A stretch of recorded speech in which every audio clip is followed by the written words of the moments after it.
Hello, everyone. So today we're going to get into the home fronts, if you will, of World War One. We're going to be talking about things that were going on in different countries, and we're going to go over a couple different videos, and just to get to what was life like and kind of the purpose of a lot of things throughout the war. Now, in general, before I go into this, if you were not in a war zone, this is a little bit different than World War II because like the bombers and stuff. If you were on England and stuff like that, like you would try to do as much as you possibly could regularly, if you will. But you need to understand that the idea of war and what was going on, it was always present in your kind of thoughts, if you will.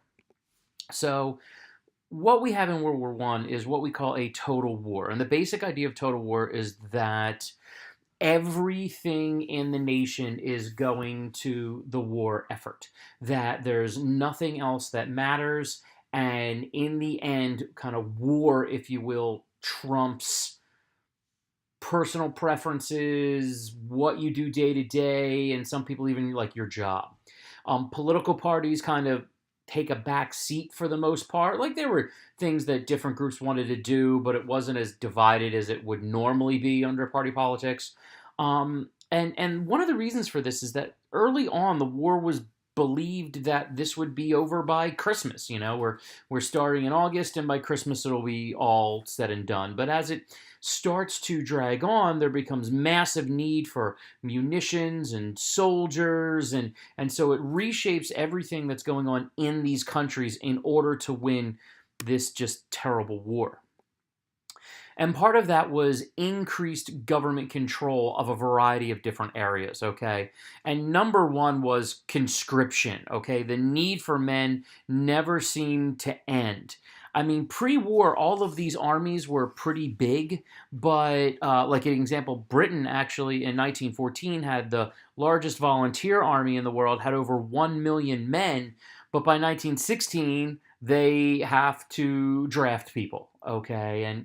And basically, there was a bit of a lottery system depending on the country, but because there was such a need for skilled labor to build like tanks and guns and all that type of stuff, there were certain men that they didn't want to go work because they needed them in factories and they needed them to run certain things, okay? So a lot of skilled workers would be exempted, and you could see men fighting anywhere really from the ages of 16 all the way up to even 60 by the end of the war because the need in these battles were so huge.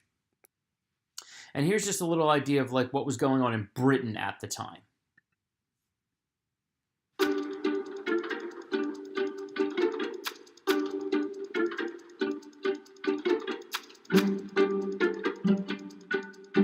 By the turn of the 20th century, the era of mass armies and industrial war had dawned. When the British Army's deployment to South Africa in the Boer War revealed a worrying lack of young men fit enough to join the army, the National Service League and some politicians lobbied for the introduction of compulsory military training. The League's leadership included well-known soldiers, celebrities like Lord Roberts and Robert Baden-Powell. The creation of the Boy Scouts was for them the second best option, helping create a pool of militarized youth. When the First World War began in 1914, the long-standing establishment reluctance to introduce conscription was still powerful, but by the end of 1914, the rush of volunteers had slowed, and in 1915, the government turned to moral coercion, launching recruitment drives, and then the Derby Scheme. It wasn't enough. In January 1916, the first bill to introduce conscription received royal assent. It was an almost unprecedented extension of state power.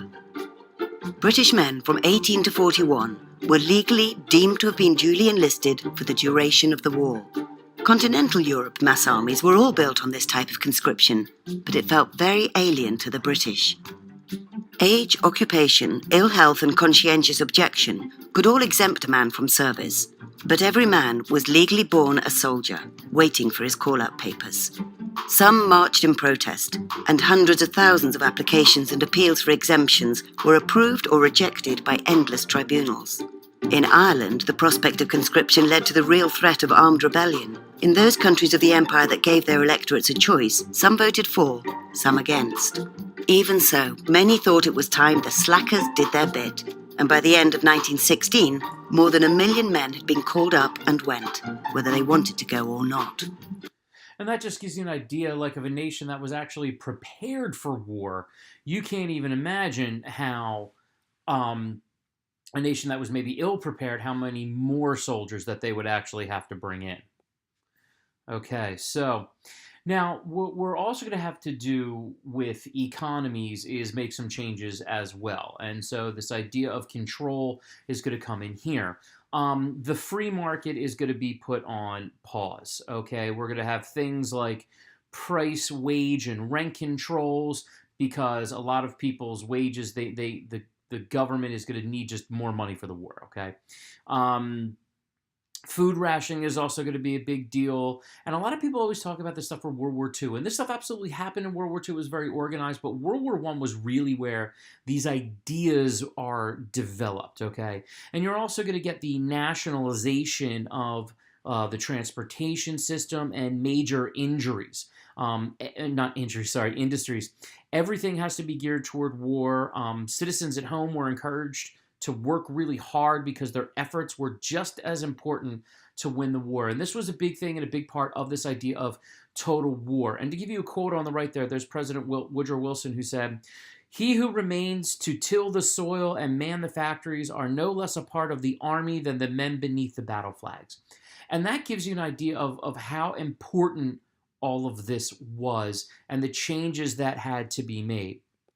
Now, we'll give some examples of some nations and what they did. So, for instance, in Germany, a man by the name of Walter Rathenau was put in charge of the War Materials Board. And it was his job to allocate like strategic raw materials to where they were needed. And this was really successful because in the earlier part of the war, I mean, Germany was able to have their tanks and you know, plenty of weapons and their machine guns and all those bullets. And so for actual war materials, they were in good shape. However, there were other issues for them, and the food rationing is where this kind of falls apart. The British had a massive blockade in the North Sea. They also controlled the Mediterranean. You've got Russia on the other side, and food was an issue. That picture on the bottom there are German peasant women sifting through garbage trying to find food. And we believe by the end of the war, 750,000 German civilians would die of hunger because the average food ration got below 1,000 calories per day, and many people just can't live on that. In the end, the military actually does take over everything. The top guy is General Paul von Hindenburg, who would actually serve as a future president in Germany after the war. And then you have Erich Ludendorff, who is his kind of right-hand man there. And they are just going to take over everything and do everything they can to win the war, and will come back and try to recover when it's all said and done. An example of a law they put into place is the Auxiliary Service Law in December of 1916, which said all male non-combatants between the ages of 17 and 60 must only work in a job crucial to the war effort. So there was no like entrepreneurship. You weren't doing your own thing. If you were an able-bodied male that wasn't fighting for some reason, you were going to do a job that was going to help them win the war.